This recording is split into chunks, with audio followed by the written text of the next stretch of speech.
Hi friends, मैं छोटेलाल कुमार आप सबको स्मार्ट स्टडी 2.0 में हार्दिक स्वागत करते हैं। जैसे कि आप लोग थंबनेल में देख चुके होंगे कि आज हम लोग इस वीडियो में क्लास 12th का फिजिक्स का एक वीवीआई रूल के बारे में जानेंगे, जो प्रत्येक बार लगभग एग्ज़ाम में पूछा जाता है, जिसका नाम क्या है, किरचॉफ का नियम। किरचॉफ के नियम से पहले आप लोगों को ओम के नियम के बारे में नॉलेज अति आवश्यक है। तो इससे पहले वाले वीडियो में हम ओम का नियम क्या पढ़ा चुके हैं। अगर आप नहीं देखे हैं तो इसके डिस्क्रिप्शन में हम लिंक दे दिए हैं, आप जाकर वहां से ओम का नियम का रूल आप पढ़ सकते हैं।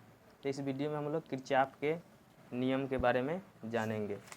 किरचॉफ ने सन 1842 ईस्वी में जटिल से जटिल विद्युत परिपथों को आसानी से अध्ययन करने के लिए इसने दो नियम का प्रतिपादन किया। किरचॉफ नामक वैज्ञानिक ने 1842 ईस्वी में जटिल से जटिल जो विद्युत परिपथ होता है उसको सुगमता से अध्ययन के लिए इन्होंने दो नियम का प्रतिपादन किया। अगर जटिल परिपथ नहीं है तो हम ओम के नियम से उसको ज्ञात कर सकते हैं, लेकिन अगर जटिल परिपथ होगा तो उसके अध्ययन के लिए किरचॉफ के नियम का प्रयोग किया जाता है। तो किरचॉफ ने 1842 ईस्वी में दो नियम दिए। तो यहाँ पहला नियम है, आप लोग से एग्ज़ाम में पहला, दूसरा या दोनों पूछ सकता है। अगर केवल डिफिनीशन पूछेगा, यानी कि 2 नंबर में पूछेगा, तो केवल आप लोग इसका डिफिनीशन लिख सकते हैं। लेकिन अगर यही प्रश्न 5 नंबर में पूछा जाएगा तो आप लोग इसे प्रूफ करना होगा, यानी कि सिद्ध करना होगा। तो किरचॉफ के प्रथम नियम कहता है कि किसी विद्युत परिपथ में किसी भी संधि पर मिलने वाली समस्त धाराओं का बीजगणितीय योग होता है वह 0 होता है, यानी कि 0 होता है।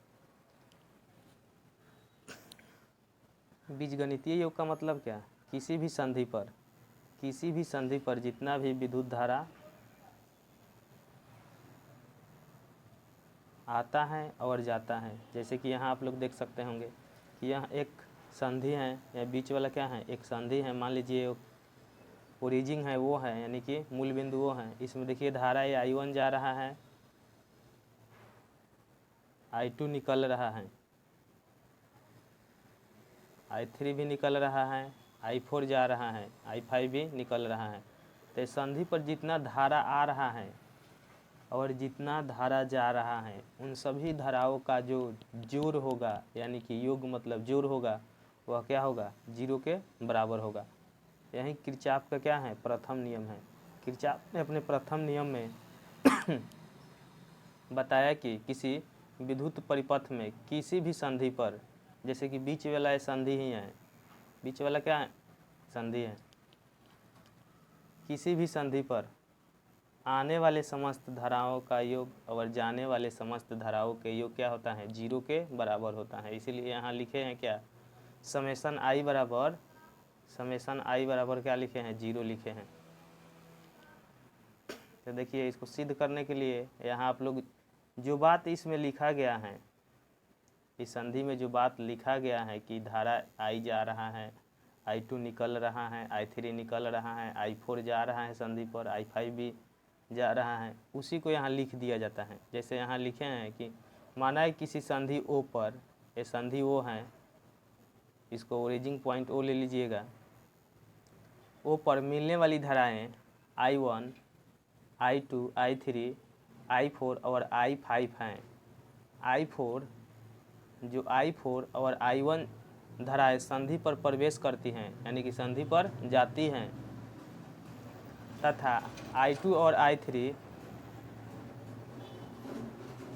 तथा I5 धाराएं संधि से बाहर निकलती हैं, जैसे कि इसमें दिखाया गया है। देखिए, I4 और I1 धाराएं क्या हो रहा है, संधि पर प्रवेश करती हैं। जैसे देखिए, ये वाला इस संधि पर जा रहा है, ये वाला भी इधर से जा रहा है इस बिंदु पर, और सब क्या कर रहा है, निकल रहा है। तो उसी बात को यहाँ लिखा गया है कि माना किसी संधि ओ पर मिलने वाली धाराएं क्या हैं, I1 I2 I3 I4 और I5 हैं। I4 और I1 धाराएं संधि पर प्रवेश करती हैं तथा I2 और I3 तथा I4 I5 धाराएं संधि से बाहर निकलती हैं। तब किरचॉफ के प्रथम नियम से समेशन I बराबर, ये समेशन इसको पढ़ा जाता है, समेशन I बराबर क्या हो जाएगा, 0। उसी को यहाँ लिखा गया है। देखिए I1 minus I2 minus I3, इसको माइनस में क्यों लिखा गया है, तो देखिए यहाँ इसको माइनस में इसलिए लिखा गया है क्योंकि ये इधर जा रहा है संधि पर। और I4 प्लस में ये होगा और माइनस I5, इन सब क्या होगा, जितना भी धाराएं हैं वो 0 के बराबर होगा। तो I4 प्लस I5 यानी कि ए वाला और ए वाला प्लस में इधर रह जाएगा, जो माइनस में उधर हैं वह सब I2 plus I3 plus I5 उधर चला जाएगा। यही इसका क्या होगा, डेरिवेशन होगा। यानी किरचॉफ ने प्रथम नियम यही बताया, किसी भी संधि पर आने वाली धाराएं और जाने वाली धाराएं का योग क्या होता है, 0 के बराबर होता है। आखिर इसकी ज़रूरत क्यों पड़ी, तो किसी भी जटिल परिपथ जो होता है उसके अध्ययन के लिए ही किरचॉफ के नियम का प्रतिपादन किया गया। अगर सिंपल जो परिपथ होगा उसमें ओम के नियम से हम उसमें धारा और प्रतिरोध क्या कर सकते हैं, ज्ञात कर सकते हैं। अब किरचॉफ के एक प्रथम नियम है, इन्होंने 2 नियम दिया, तो देखते हैं दूसरा नियम। तो किरचॉफ का द्वितीय नियम में इन्होंने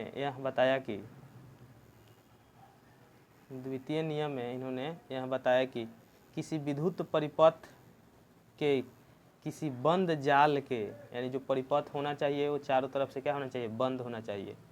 बंद जाल के विभिन्न भागों में प्रवाहित होने वाली विद्युत धाराओं एवं संगत प्रतिरोधों के गुणनफल, समझते चलिए, जो धाराएं हैं और जो प्रतिरोध हैं उसके संगत गुणनफलों का बीजगणितीय योग उस जाल में उपस्थित कुल विद्युत वाहक बल के बीजगणितीय योग के क्या होता है, बराबर होता है।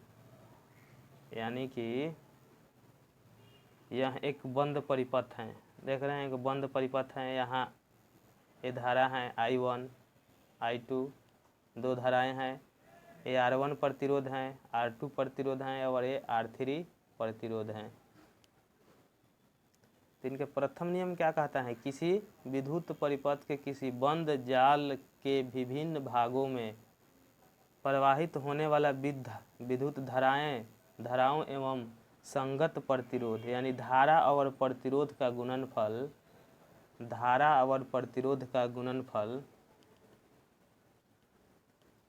का बीजगणितीय योग उस जाल में उपस्थित कुल विद्युतवाहक बल के बीजगणितीय योग के क्या होता है, बराबर होता है। उसी बात को यहाँ किया गया है। जैसे इसमें धारा I1 I2 हैं और इसमें R1 R2 R3 क्या है, प्रतिरोध हैं, और E1 और E2 क्या हैं, विद्युतवाहक बल हैं। इसी बात को बस नीचे लिख दिया गया है, इसी बात को क्या कर दिया गया है, नीचे लिख दिया गया है।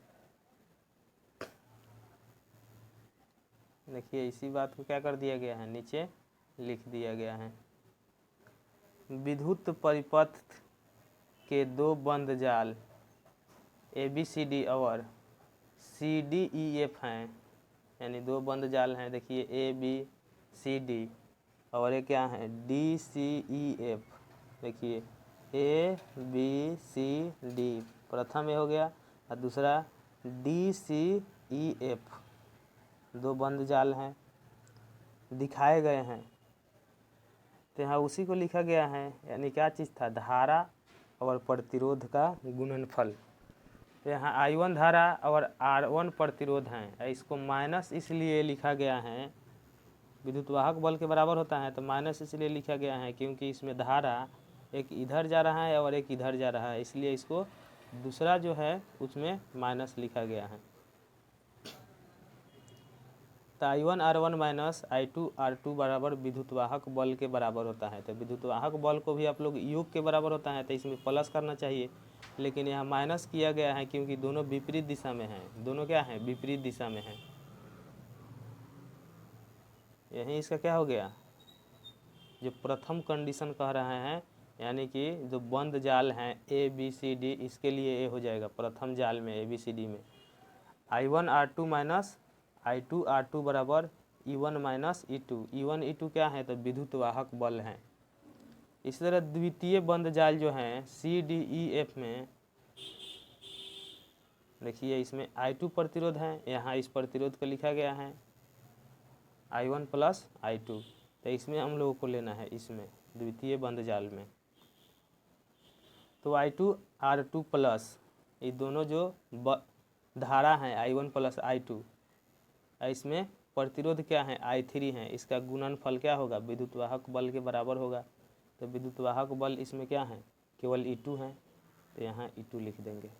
अगर आपसे केवल 2 नंबर में पूछा जाता है, यानी कि लघु उत्तरीय में पूछा जाएगा, तो केवल इसका आप डिफिनीशन लिख सकते हैं कि किसी विद्युत परिपथ के किसी बंद जाल में, बंद जाल मतलब क्या? बंद परिपथ कहिए चाहे बंद जाल कहिए, बंद जाल में विभिन्न भागों में प्रवाहित होने वाला जो विद्युत धाराओं का संगत प्रतिरोधों के गुणनफल का बीजगणितीय योग एवं उस जाल में उपस्थित कुल विद्युतवाहक बलों के बीजगणितीय योग के क्या होता है? बराबर होता है।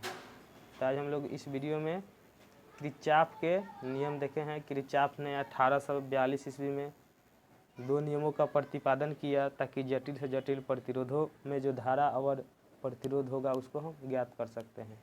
अगर जटिल परिपथ नहीं है तो उसमें धारा और प्रतिरोध का मान ज्ञात करने के लिए ओम का नियम का प्रयोग किया जाता है।